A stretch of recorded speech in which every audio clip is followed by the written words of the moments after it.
welcome to 404 Sight Not Found for January 5th, 2026. Hey, welcome to 2026. It's our first podcast of the year. And we didn't do a New Year's roundup like we normally would because I don't know why we didn't. Things have been busy and people have been tired. Yeah. I think that's a great way to sum it up. I have been tired. I'm tired. I'm tired now. Winter takes it out of you, and it's been kind of a weird. We really haven't had winter here yet. The weather has been some of the strangest. It got up into the 70s today. We had to run the air conditioner on Christmas Day? Yes. Yeah, I mean, I guess if you live in the South, so if you're in like Florida, you're just like, so? But like, we're from the Midwest, we're not used to that. So like, you come down to like Oklahoma and you still aren't. And even here, I don't feel like... No, I don't think you usually have to do that. No. But, who can say? But yeah. So I would love to do like a wrap up, but I don't really know what there is to say. 2025 happened. Well, we got married. I mean, yeah, that was a big deal. But you guys know that. I mean, if you don't, where have you been? Yeah, it was kind of funny before we started this podcast. I was sitting here going, what would I even talk about? What happened in 2025? Like, I really had that moment where I was just like, what actually happened? And yeah, I kind of forgot we got married. I just... You know. We've always kind of acted like we are. Yeah. So like, really, we were putting it on paper. It's really all it was. And hey, that's fine. You know, nothing wrong with that. Less last names. Yeah, less last names. So I'm going on a trip in a couple weeks. Actually, almost 1 week now. What is it, about a week and a half now? I don't know if I'm going to capture much audio because I want to go enjoy it, but I am going to Seattle to go see a hockey game. Well, two hockey games, actually. I'm going to see the Everett Silvertips, and if you're like, what the heck is the Everett Silvertips? That's okay. They are a junior hockey team, so all the players are 15 to 20. They play in the Canadian years hockey. Old. That's not some weird statistical thing. No, they have just 15 to 20 years old. Well, I kind of, I figured that, it made sense, but I'm sure somebody was just like 15 to 20 what? Stone? But it's like junior, you would assume that means kids, but what if it's like cheeseburgers? I don't know. Like Junior Big Mac? Yeah, the Junior Big Mac. I guess that's a thing. Yeah, I guess so. Or Little Mac or something that. The Little Mac, yeah. So yeah, they play in the Canadian Hockey League. It's a development league for players 15 to 20 years old. That are trying to get to the big times. Yeah. They've had such players as a little guy named Sidney Crosby, Full disclosure, I didn't know who that was until about a year ago. Really? I didn't watch hockey. Oh.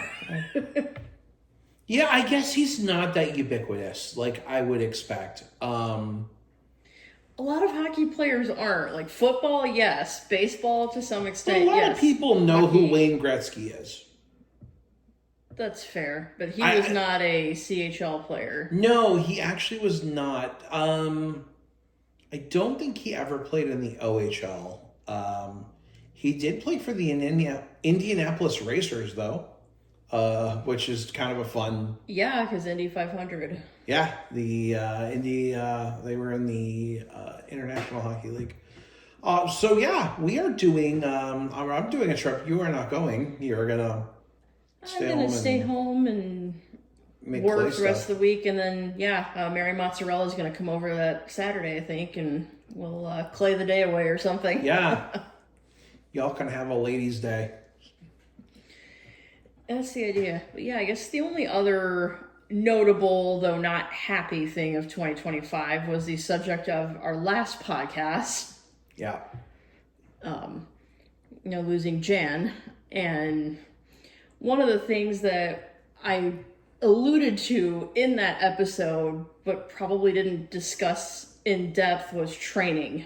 And the question kind of came up like, well, what is guide dog training? And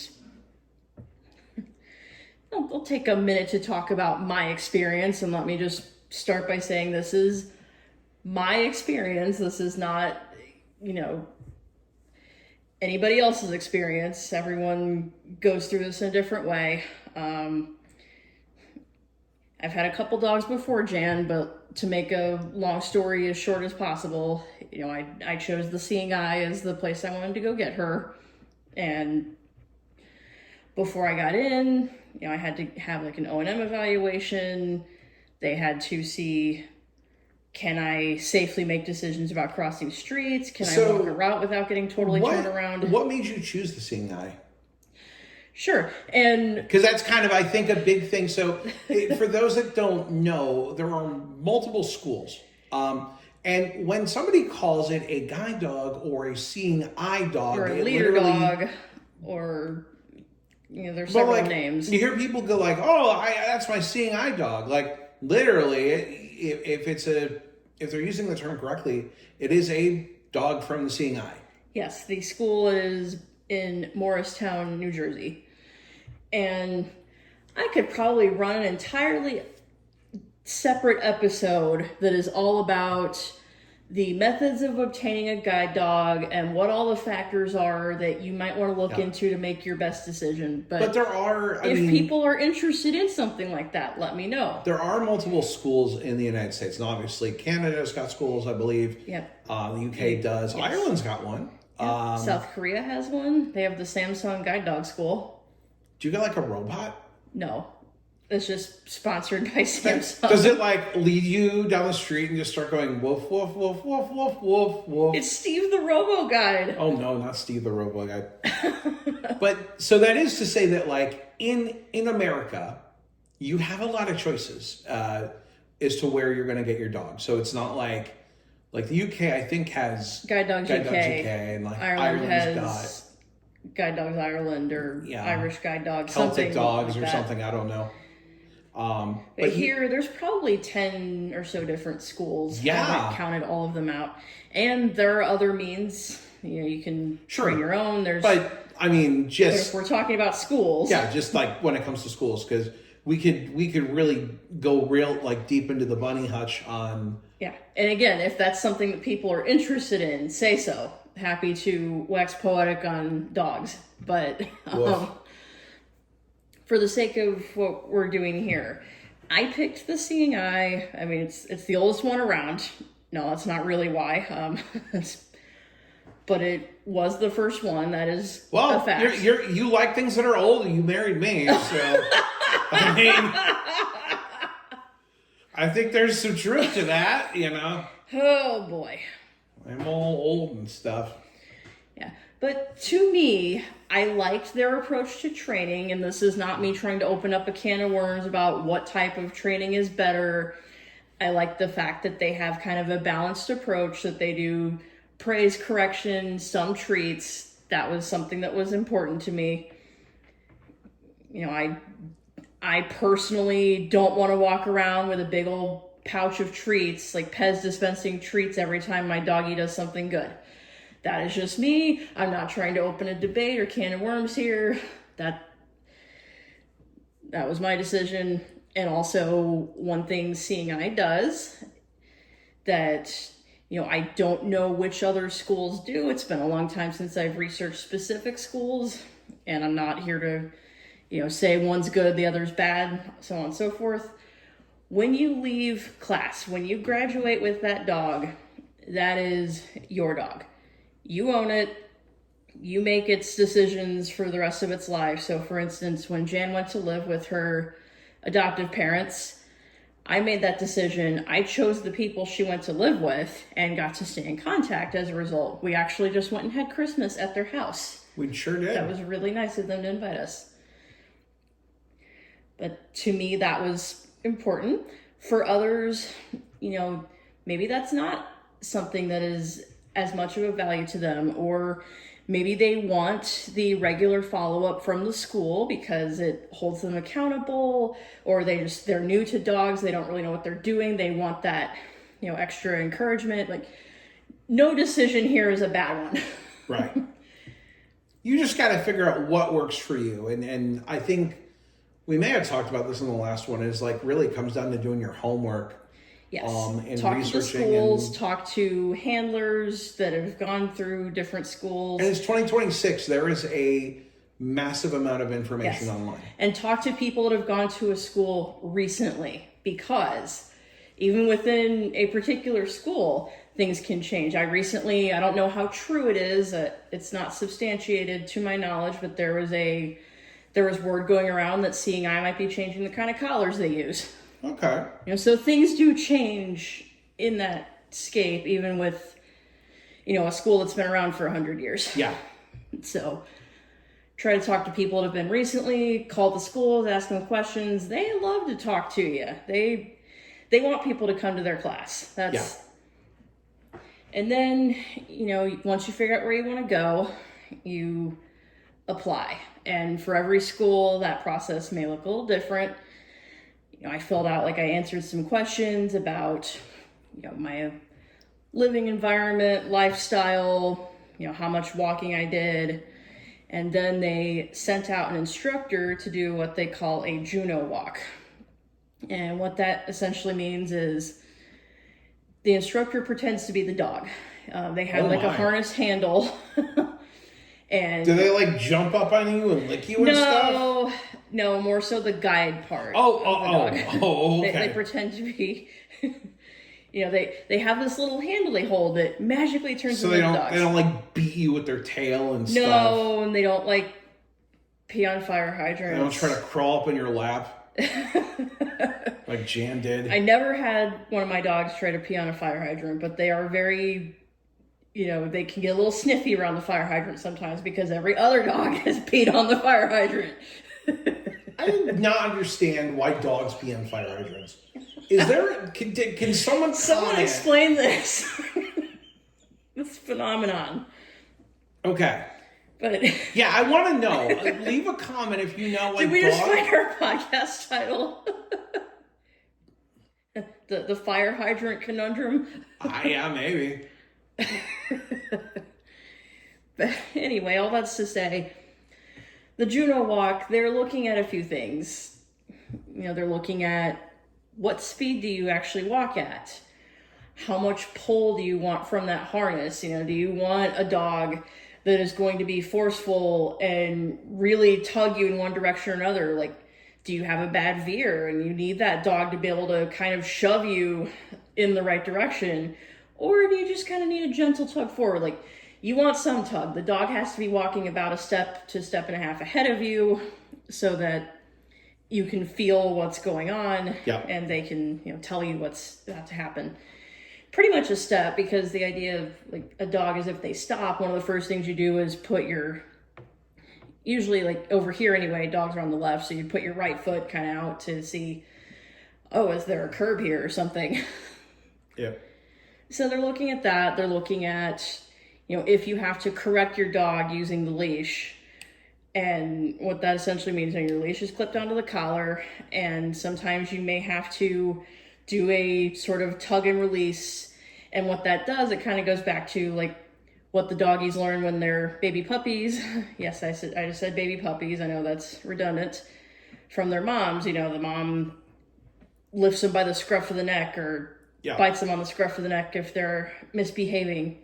So it kind of mimics that feel. So they want to see what your correction strength is. They want to see for themselves what your living environment is.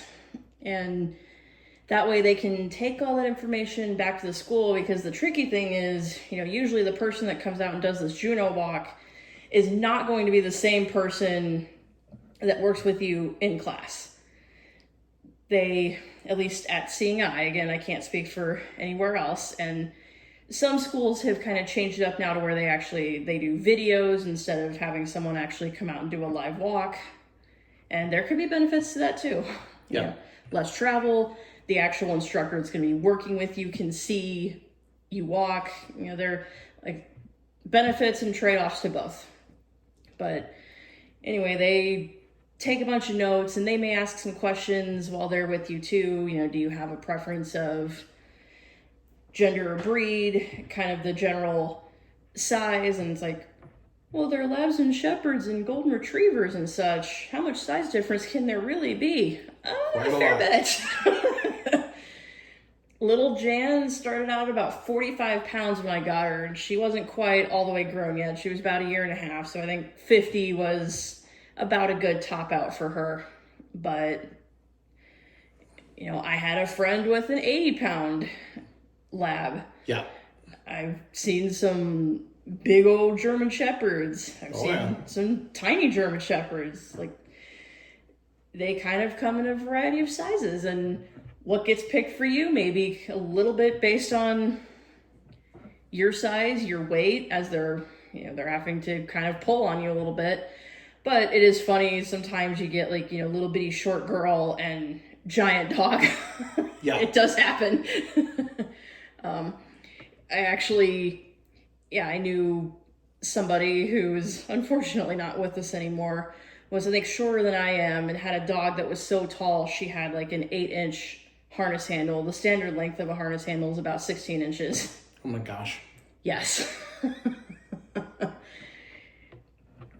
But she had gotten her dog through a school in Canada that has a larger breed of like a Lab and Burmese mountain dog mix. Holy cow.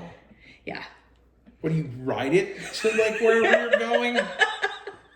I think that joke was made to her quite a few times. But anyway, all of that goes back to the school, and then there's a lot of waiting. You wait some more. And then one day, I got the phone call that was, hey, this is so-and-so from the Seeing Eye. We think we have a match for you. Are you ready to come into the next class in a few weeks? And at the time when I got Jen, I really didn't have a lot else going on, so there was really no schedule logistics or anything I had to check. I don't know what that would look like now. I don't have any immediate plans to get one per se. But if that ever came up with being employed, and maybe every workplace is different in how they classify that. Yeah, they all handle it differently. It's a great question, though, and I don't know the answer, because obviously... I know a couple people I could ask about my specific workplace. Yeah. One in particular that I met at Annual comes to mind. Yeah. And yeah, somebody on my team might have actually done the same thing. I'm trying to remember when they got their dog. But anyway, they usually give you a few weeks notice. It's not like, oh, you're coming into class tomorrow. And I realize I'm kind of speaking second person, but really, all this was my experience. I like to speak to the people, not at the people, and me. So, and Seeing Eye books your travel and pays for that. So and the other piece I forgot, I apologize, it is the end of the day, folks.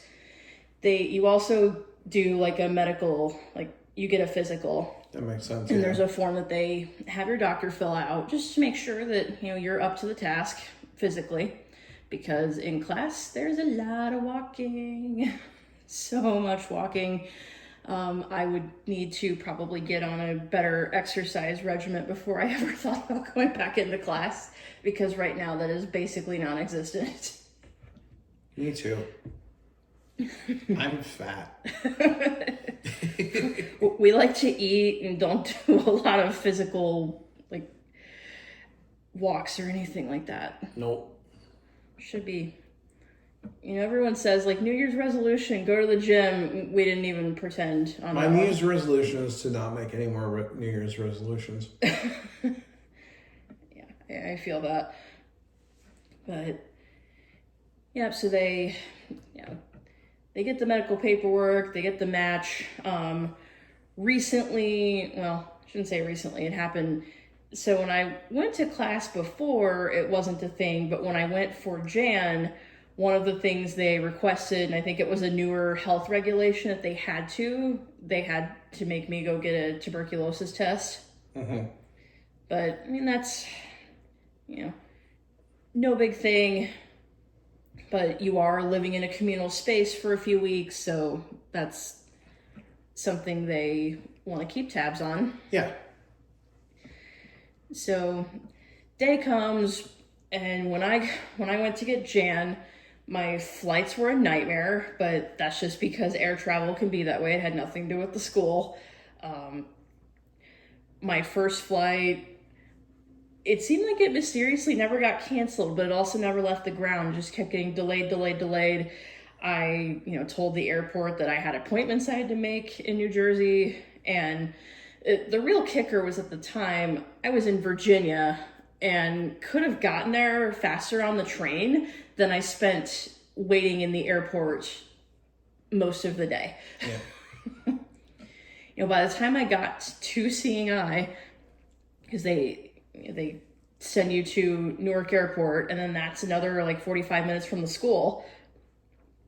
Everyone had finished dinner. They were having the first, get to meet the class and kind of go over some house rules. And so I'm eating a plate of leftovers because, they saved me back some food because my plane was so late. But you meet the team of instructors, and they go over the please be up on time to take your dogs out and things like that. And you live in I don't want to say it's a dorm, because it's a lot nicer for about, if it's your first dog, 3.5 weeks. If you're going for a successor, 2.5. But they give you a nice big bedroom with a queen size bed. You get your own bathroom.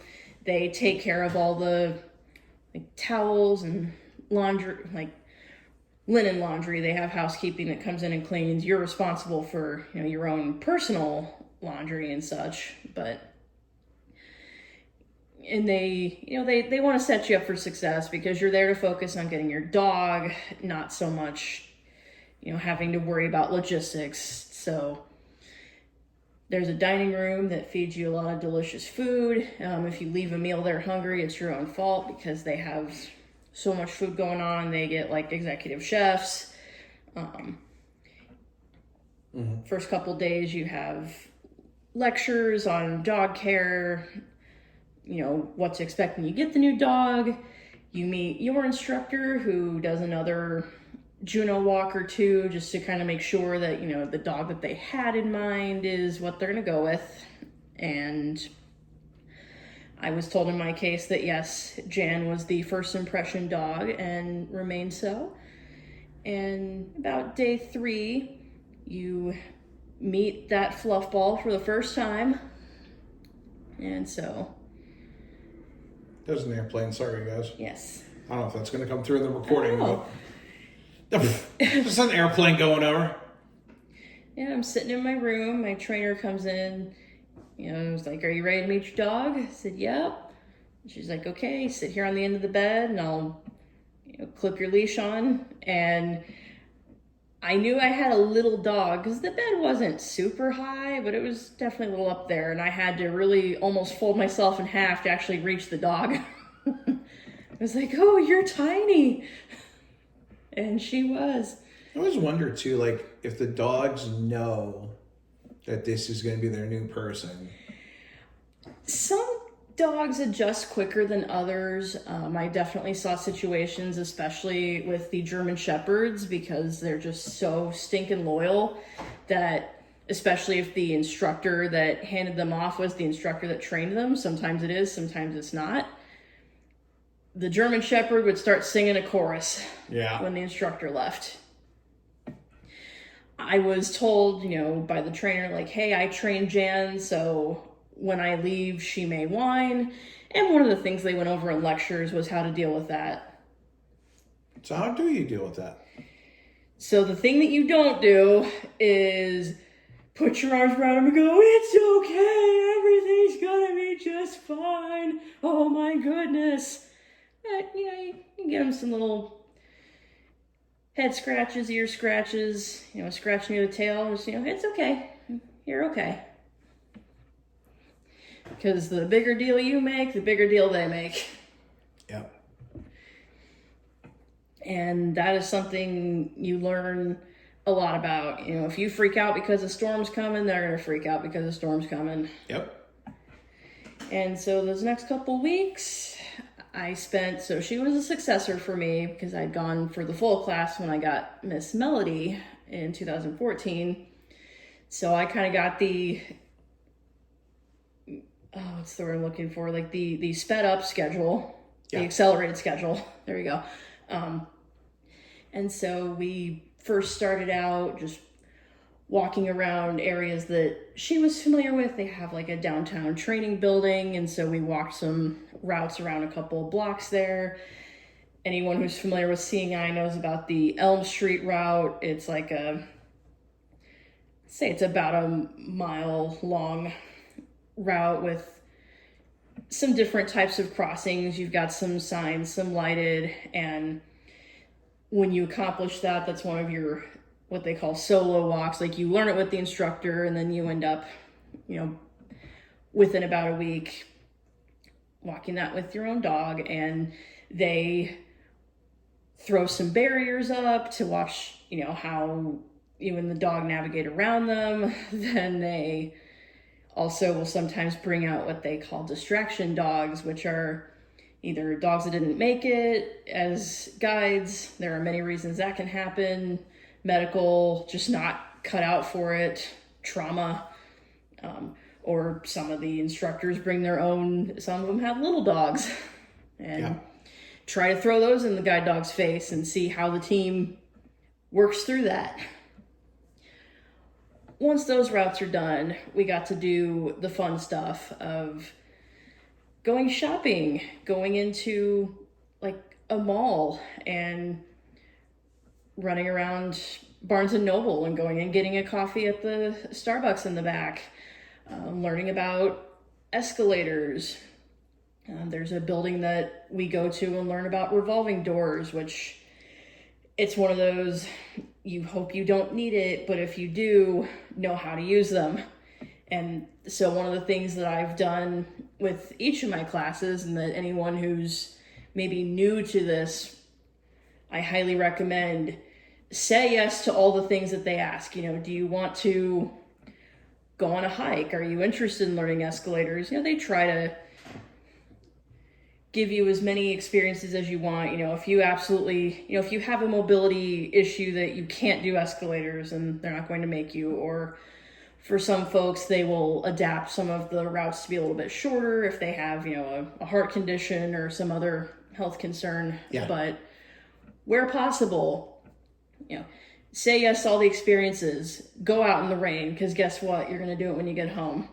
Sure. Go take the sidewalkless street, because you might see one, even if that's not the neighborhood you live in. You may go to a friend's house that doesn't have sidewalks, and what do you do?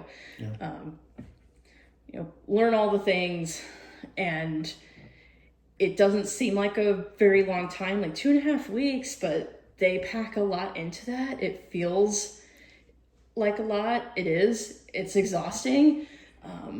I will say guide dog school is probably some of the best sleep I've ever gotten in my life, because by the end of the day, I'm exhausted, and then getting up at 5:30 in the morning to feed the dog and take her out to the bathroom.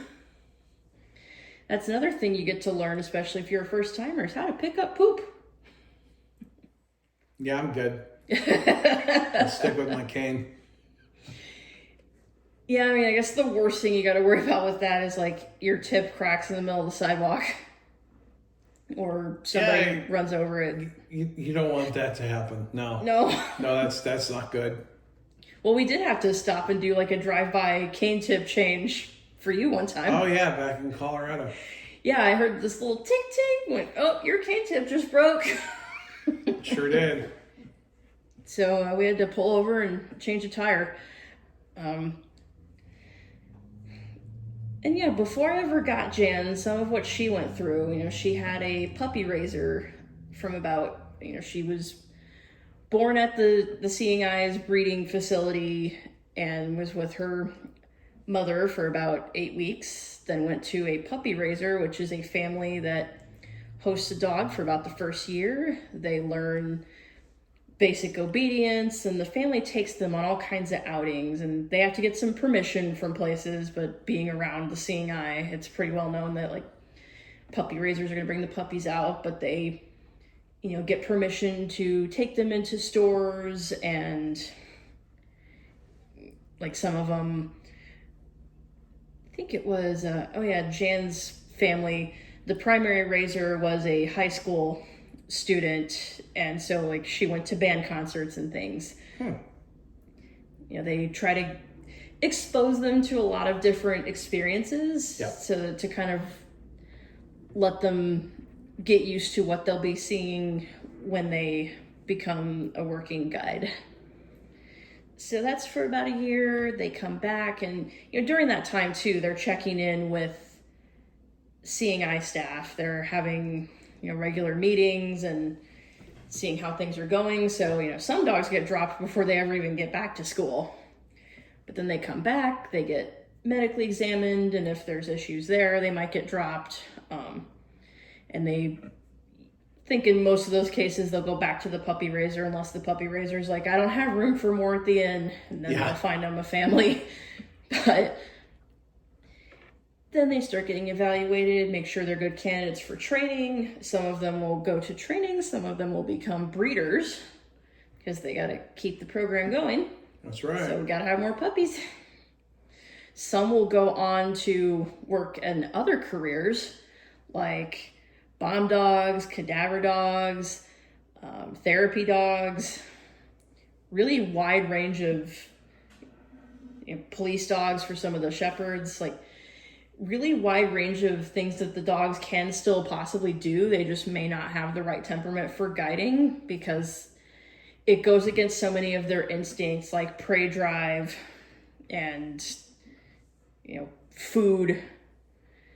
There's a lot that, you know, as a guide, you can't just get distracted and go chase a squirrel because Blindy McBlinderson over here doesn't know that the squirrel's there to stop you, and now Blindy McBlinderson's being dragged across the pavement.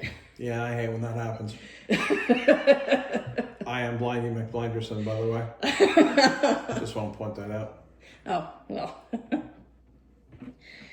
So, yeah, that's, you know, what they go through. Then they, you know, they get matched with, or they get an instructor, and each instructor has, usually starts with about 10 dogs. And again, through that training process, like the dogs can stop anytime they want if they're just not in it, or, you know, have some life-altering experience or whatnot. You know, they may drop at any point, or if they are, you know, making dangerous decisions even after they've had the training, they may be pulled and career change, which could either mean going into one of these other careers or being adopted out. And they go through about 3 to 4 months of training, and they're learning about traffic. That's one of the big ones, and how to avoid cars. And that's one of the things we do in class is instructors try to run us over. Yeah, they'll actually, or usually it's a training manager, will be in a car, and they will purposely, they know what they're doing. They're being at a safe enough distance, I think, but as you're making a crossing, they will cut you off in a car to make sure that the dog is going to stop and, you know, refuse to move forward until that car is safely passed. That's the intelligent disobedience.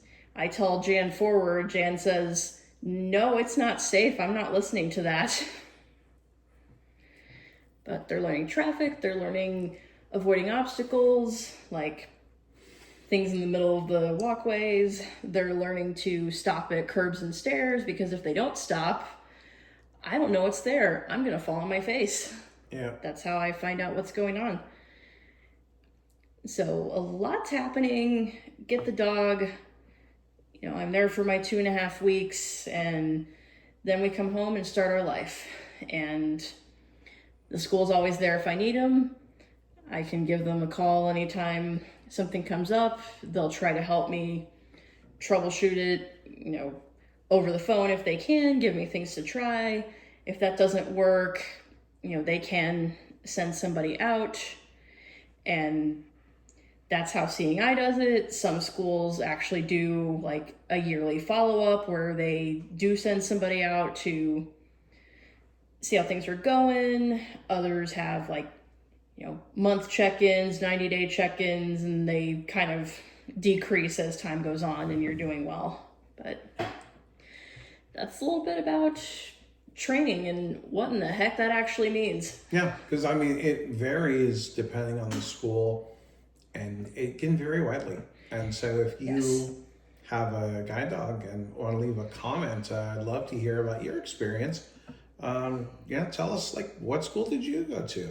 When did you go? What's your doggy's name? Yeah, what's your doggy's, what's the stats, breed, age, birthday. Love to hear about that.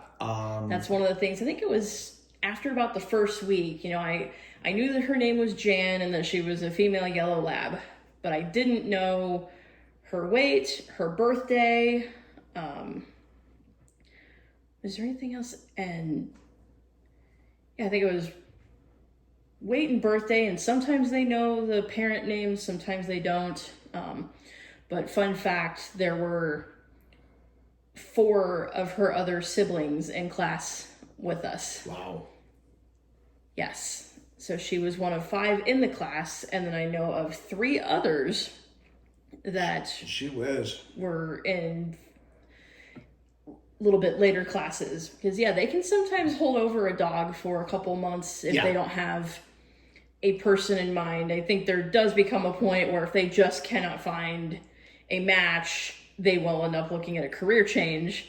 But they really do try to find a person for each dog, and it's part art, part science, part magic, if you believe in that. Part ARF too.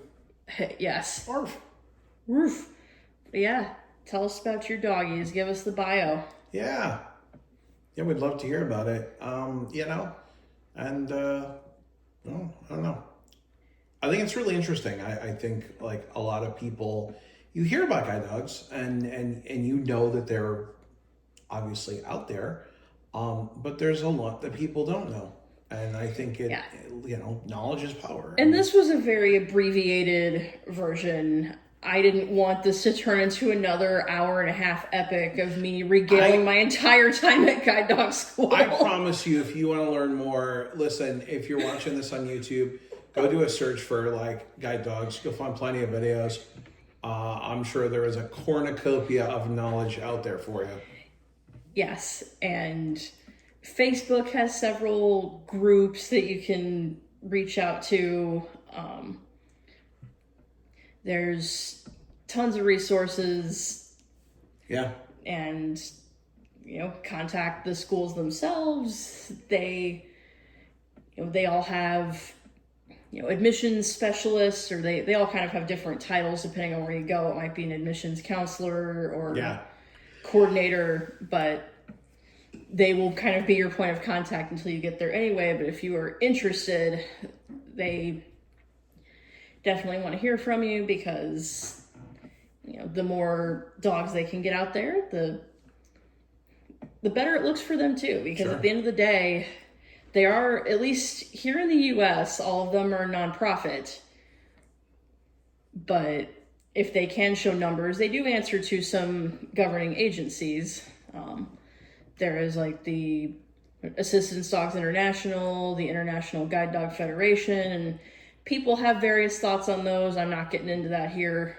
We're all friends here, but they do answer to folks out there. It's not just a big old free-for-all. So I'm not going to say that they're in it to bolster their numbers, because they're not. They want to pair dogs and people, but in order to do that, they got to get people in the door.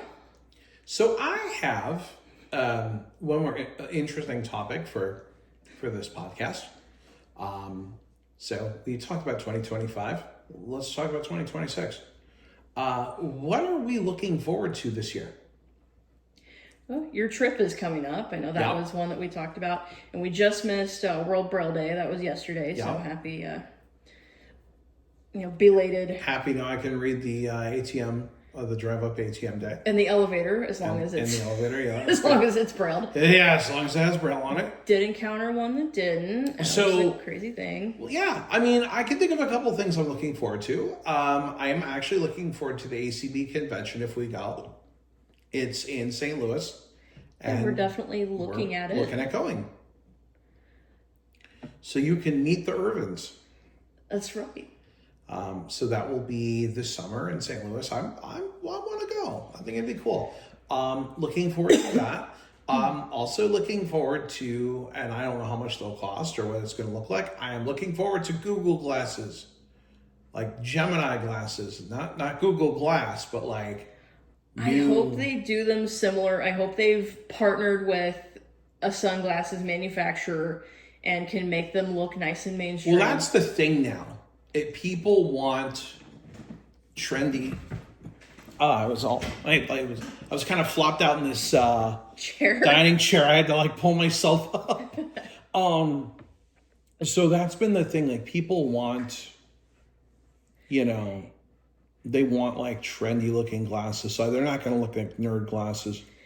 Yeah, I know it's funny because on one hand, like I walk around with a cane. Sometimes I have a Braille display or something strapped to me that, looks obviously blind, or like I've walked around with a guide dog. But if I can have one more thing that just looks like a normal everyday thing that someone carries. So I think the Google glasses or whatever I'm going to call them Gemini glasses. Yes. I think those are going to be potentially really cool. Gemini is pretty awesome. Braille Note Evolve. Yeah, excuse me. Yes, also looking forward to Braille Note Evolve. That is something that really want to see one. This needed to be a long time coming. Yeah. I get that people, I don't want to say people don't get it, but I think people don't get it.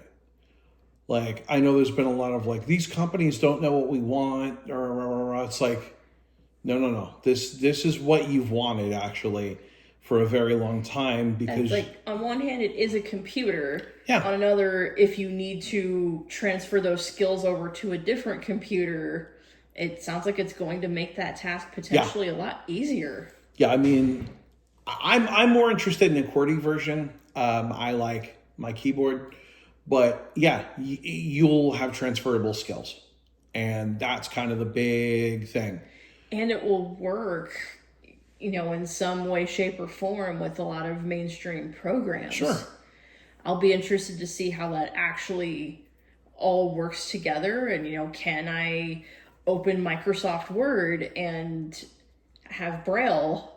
Well, yeah, sure. I don't see any reason why you wouldn't, because everything is done. I would say Keysoft is probably like an abstraction layer over some stuff, but I mean, it is just a computer. That's all it is. And that sounds cheap in a way. Like I sound like I'm cheapening it, but really that's what you want though. You want a device that's got everything built in, that runs all the things that you want and just works. Like you'll actually be able to do normal tasks on it like a normal human. And hopefully because it's a Windows machine, if you take it into a school or a workplace, IT will be a little more reticent to... Less reticent, yeah. Less reticent to, yeah. Yeah, I mean... End of the day. It'll just work. And that's... I think when you build something... I don't know. My thing has always been when I'm building a thing, it just needs to work. And that's, I think, we talk a lot about what is your philosophy? What is the design philosophy? And I think the most simplest, basic, straightforward design philosophy is it just needs to work. At the end of the day, it just needs to function, and it needs to do all the things that people needed to do. Yeah, I mean, I used to use a Braille Note Apex back in the day, and I can't even imagine trying to I used to use the original Braille Note. I mean, I had the OG. Right. I can't imagine trying to go to work and say, hey, can you put this on the internet for me? In fact, when I was in college, I couldn't even get my Braille Note on the network there because it was captive. So, like, I used it for notes in class and could kind of use it as a Braille display, but that was about as far as I could go with that. And to think now you have these mainstream technologies going into these products. Yep. And I think one of the things that, and I'm not, I mean, this is not even a company specific thing. So I'm not going to even mention a company's name because it's not important.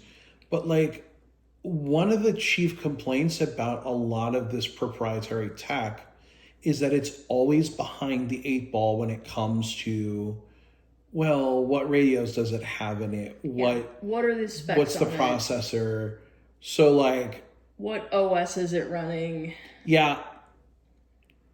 Like, oh, you have Bluetooth 3. That's great. We're up to 5. Like, that's stuff that people...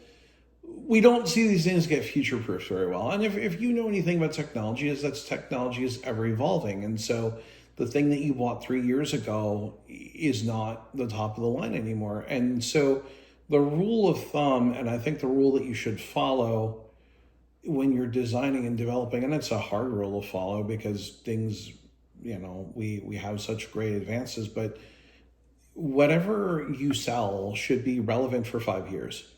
So I should be able to buy it and it should still be good 5 years from now. Now, obviously, if I buy it 4 years after you've released it, yeah, it might be a problem. That limits the shelf life a little bit. But I feel like, I feel like it should still, you know, just work. And that's what we want. So, yeah. But no, I'm excited for the Evolve. I want to see one. I'm very intrigued to look at one. I've got some really interesting technical questions that I'd love to have answered, but like, it's just going to work. That's what's cool, is it's just going to work. And that's what you want. And so I guess it ships with NVDA, which makes sense, but they've already said, hey, you want to put JAWS on it? That's cool. They didn't say actually, so what the statement was, we ship with NVDA, but it will run any Windows screen reader. And it's like, okay, well, you're either going to run NVDA or JAWS. I mean, you might run narrator. No, you're not going to run narrator. I'm saying you're just not going to theoretically could. I mean, yeah, you're just not going to do it. I will be interested, though, to see, because of some things like how it works. I don't know. Like, I'm so intrigued. I really am. Like, I'm so intrigued by it.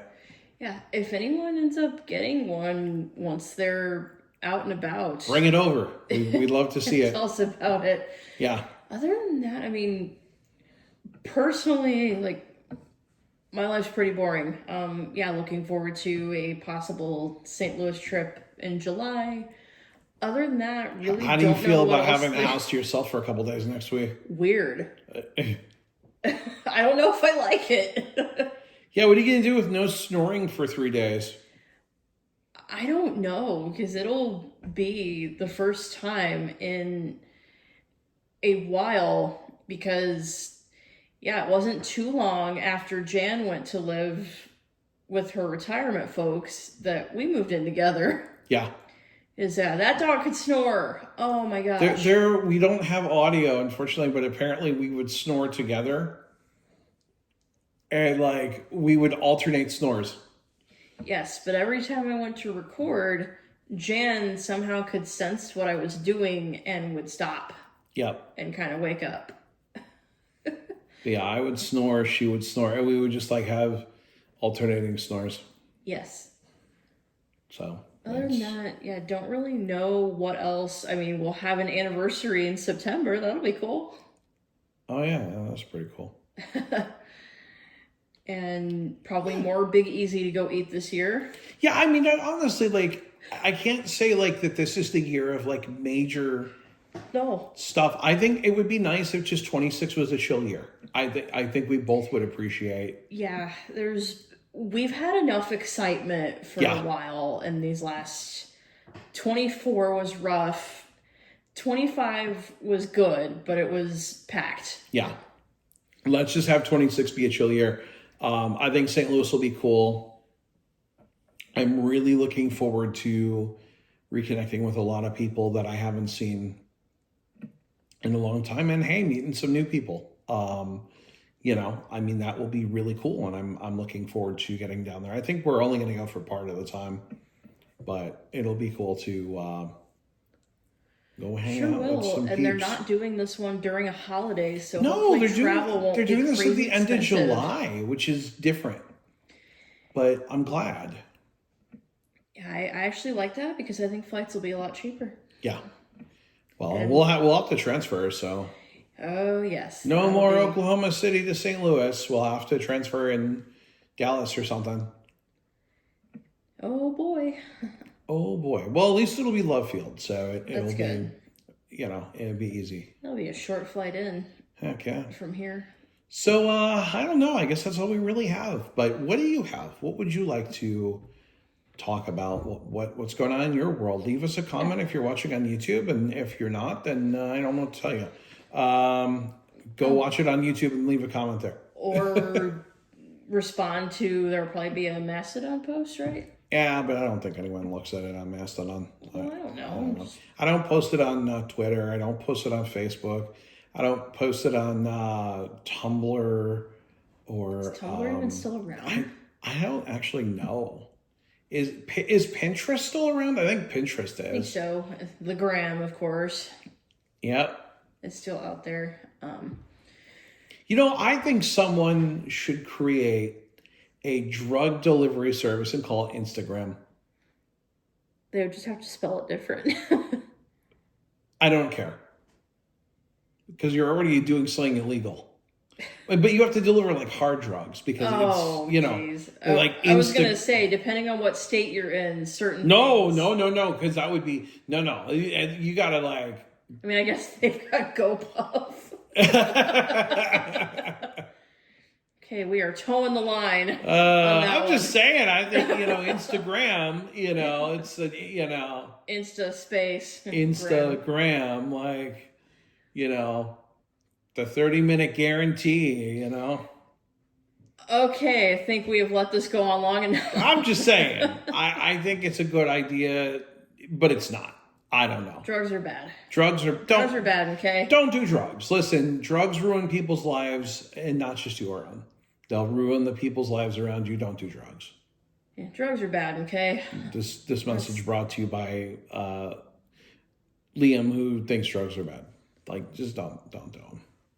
I don't understand that. Like, that's the thing. Like, just to go off on a tangent for a minute, I don't understand how someone goes, it sounds like a really great idea, altering my body in like that way with like a substance. And I'm... Because generally when that happens, and I can't say it's everyone's experience. Again, don't want to like say that my experience is someone else's or anything like that. But it seems like anyone that I've known or been around or heard about who has, they don't feel very good about themselves. No. There's something that is hurting them in their life or hurting themselves, or they have like a pain issue, a health issue.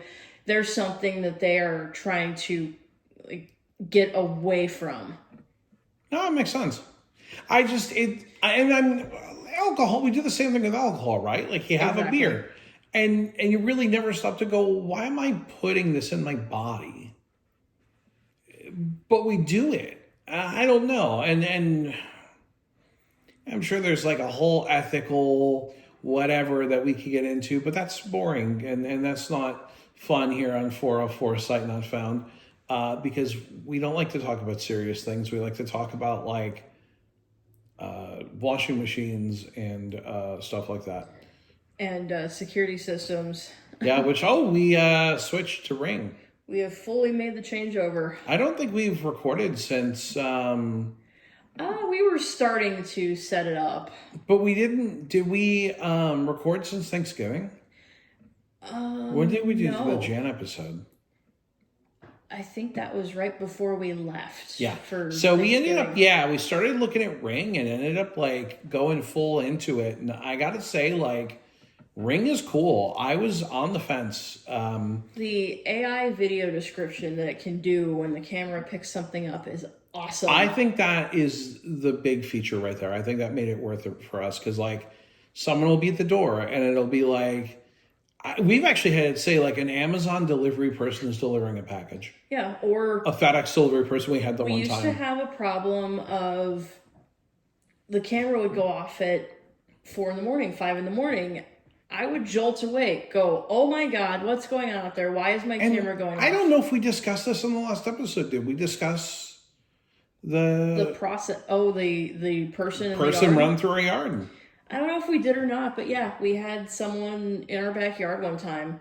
Yeah. And then after that, it was like, oh my gosh, why is the camera going off? It's 4 a.m. And with our old system, though it was good for what it was, I'm not trying to bash SimpliSafe. I don't care. I think they've got a good thing going. They're not listening. But, listen, I'm just going to be honest. It just didn't... like 6 months ago, we did a look how great SimpliSafe is, you guys. Look, I think for a lot of things, it's really good. The problem with SimpliSafe was that, like, when we would plug the cameras in, they wouldn't function as they were supposed to. So I would have to climb up and pull the batteries out and recharge them, and that got really old. But another thing was it would get video and it didn't really have a way to tell you what was in it. No. So there was one time I woke up at 4 a.m. because camera went off and I had it, the notification set to bypass do not disturb in case there was ever a problem. Like, oh my God, why is it going off? So now I got to go in SimpliSafe, find the video, download it, run it through PixieBot, and wait all this time to see and it was just somebody walking their dog. Yeah. Now it'll just pop up and be like, Ring, like, a person is walking on the sidewalk with a black dog. Yeah. And you're just like, okay. And I can just roll over and go back to sleep. Yeah, exactly. Don't think anything of it. Whereas before, now I've gone through this entire process. And in order to do that, I've woken up, my brain's awake, and I can't go back to sleep. And I don't start work until 9. That makes for a very long day. And Ring has more stuff. They have all different types of cameras. They have the mailbox sensor, which is amazing. Oh, love the mailbox sensor. So when someone opens the mailbox, it pings us and goes, hey. So no more guessing if the mail showed up. Yeah, now it tells us. They've got kind of some more features that I think were cool, like with external doors and internal doors. And I like it. My only downside is we don't get key fobs anymore. And I really want key fobs. And but we don't have the panic button. No, but that's fine. We never needed it. Thank goodness. But yeah, by and large, I'm really liking Ring. And it does all integrate with Amazon Smart Speaker. Yes, so you can actually disarm with your voice, which is probably not the most secure thing in the universe. But you set a pin. Yeah. But I can do something like, smart speaker, answer front door. And then I don't want to say it and set off everyone's speakers. Yeah. But yeah, we can directly answer, we can directly address the cameras, which is not a thing you could do with SimpliSafe. Yeah, you could through your phone, but... But you had to open the app, tap on the camera. It was just not fun. It was not a great time. So very happy with Ring. I also feel like for the same price, we get more. Yeah. We did that. So yeah, I have nothing against SimpliSafe. If you are looking for a security system, I would recommend them because of the fact I think it's easier to set up. Yes, Ring, you have to scan these QR codes. And you gotta kind of fiddle with it. It's not as smooth. So if you go back to our episode last June, there was a really cool episode we did. And I thought that it really showed you how simple this thing was to set up. Yeah, you handed me one of the components, and like, okay, push this button, and it found it and went, okay, look here. Ring is not as simple. It's kind of kludgy, to be honest with you. The devices have QR codes on them that you have to find. Oh, it's not even the QR code that's the problem. The problem is you connect it, you go into the app, it doesn't realize it's been connected, so then you got to fiddle with it and go through a whole thing where you rescan the code. Yeah. And it's just, and then one kind of downer is, so with SimpliSafe, Liam could add me as like a user, and it basically treated me like a co-owner. Yeah. I could change settings on the devices. I had pretty much all the same power that he did, I think, except for like, removing access, or I think there might have been like one thing I couldn't remove a sensor or something, I think, but I could do all the things. On here, I can arm and disarm the system. That's about it. Yep. I can't, change the sound behavior on any of the accessories. I can't. There was something else I feel like I did with. I will say one thing I do like. I just had it and I lost it. But there was something. One kind of cool thing is that you can have different sounds for your door sensors. Yeah. It won't talk though, which I kind of liked. It won't say like front door open. There was something that I liked, and they're good about adding new features. So they just rolled a beta out of like facial recognition, where like you can train it so that it'll be like Liam is at the front door or Alyssa's at the front door. Or like Randall's at the front door and he comes over. We just got that in the last month. So they're continually improving it. And I'm not saying that SimpliSafe isn't, but it's a slower Ring is making more noticeable. And I mean, Ring's got Amazon behind them. So like they're a household name. They got money. I don't think SimpliSafe has as much capital or access to ready capital. Yeah. Oh, and the Ring keypad does have buttons, so that is a good. I think where SimpliSafe probably wins is I think they have a better monitoring system. Like, I should say center. I don't know where they're,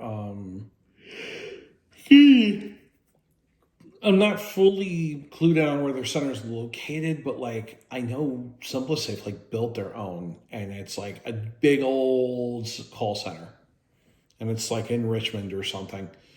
There's another city, Richmond, Virginia, and Richmond, Indiana, and Richmond, Kentucky. Yes, we were having this discussion about states that share city names. So like you have Springfield's in like every state. Yeah, but you have like Denver, Colorado. What was the Denver that North Carolina. Denver, North Carolina. So we were thinking about states that have cities that are like major or well-known city names, but like, they're in different states. So, another good one is Bowling Green, Kentucky, and Bowling Green, Missouri. Trying to think if like Oklahoma's got anything that like that. I can't think of anything on the top of my head, but like most people think of Lincoln, Nebraska, there is also a Lincoln, Illinois. Yeah, it's a little itty bitty tiny town. Lots of Milwaukee, Wisconsin, and Milwaukee, Oregon. And the Milwaukee, Oregon, it's spelled a little different. And then of course you got the two Portlands. Oh yeah, Portland, Maine. Portland, Oregon. Yep. Yeah, I'm trying to think if there's any other. If you know of any of these two, write them in. I actually would be really curious to see. Oh, Las Vegas, Nevada, Las Vegas, New Mexico. And what's great is that you can actually ride the Amtrak to Las Vegas, New Mexico. And so I'm sure somebody has gone, dude, I could go to Vegas. And then they've like taken the train and be like, oh, they were in for a surprise. Wait a minute. Wait a moment. This doesn't look right.